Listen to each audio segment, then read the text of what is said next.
Hey, so I wanted to discuss a few things with everybody.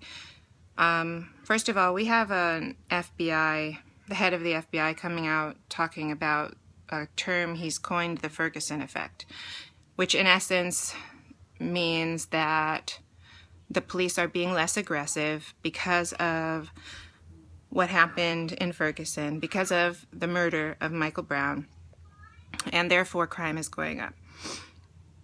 I'd like to challenge that. If we want to coin a term, the Ferguson Effect, it should be more along the lines of the police are more aggressive because, once again, they've been given a license to take somebody's life and have no repercussions at all whatsoever come of it. So if you want to, give that term a meaning, that's precisely what it should be. Now, in the last few months, we've seen police officers, one in Stockton, California, chases after this boy who's got earbuds in so he can't hear him. He's jaywalking to catch his bus, and he gets the crap beat out of him by this cop. You can see the whole thing on video, and you can see this cop is running off his ego. Off his ego. What instigated it?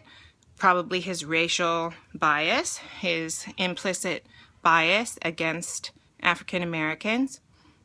What kept it going, rather than him de-escalate the situation, talk to the young man, was his ego. Because he felt, this guy isn't stopping. He's not listening to me, so I'm going to beat his ass.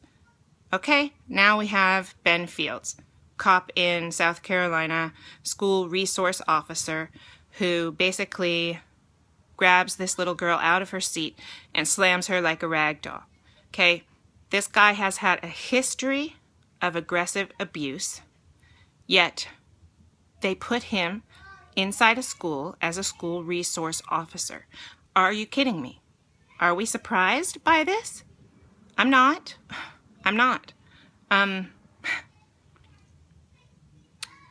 I have a group, Together We Stand, Facebook group.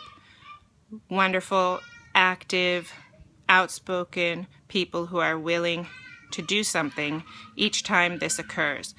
One of my members sent me a video of a circumstance where a woman calls the police to help her son who is suicidal. They show up and end up shooting him multiple times, and you can hear her on the video screaming, "Please don't shoot my son. Please don't shoot my son. Use your taser, don't shoot my son." They shot her son. So here we go again.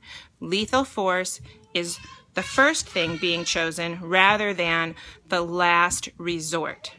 Instead of helping this young man and understanding he is going through something that's causing him to want to take his life, they pull out their guns on him. Okay? Ben Fields, the guy in South Carolina, rather than understanding and knowing the students he's working with, knowing that this young girl has lost her parents and has been recently put in foster care, he just, goes off of what comes naturally. This has been set up since we were dragged here over 400 years ago. The system's working perfectly for some. It's working exactly how it was set up to go. Keep black people oppressed, uneducated, with little resources, so we can keep ourselves up here.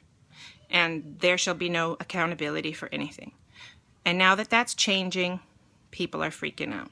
People are freaking out. And I fear it's going to get worse. It's going to get worse. People talk about, how terrible these rioters are, and, oh, there's people attacking the police now. Like, how dare they? What monsters? What animals? Are you freaking kidding me?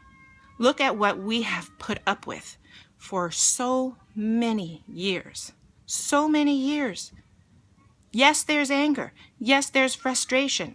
And the system has been set up to keep a lot of our young people uneducated. So they're not able to find a way to proactively counteract this system that is set against them.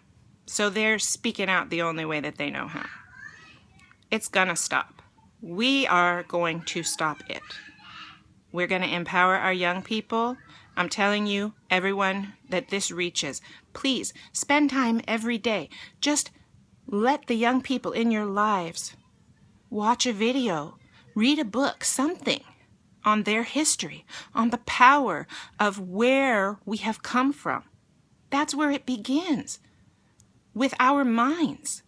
With our minds, we can break this whole system down. But that's where it must start.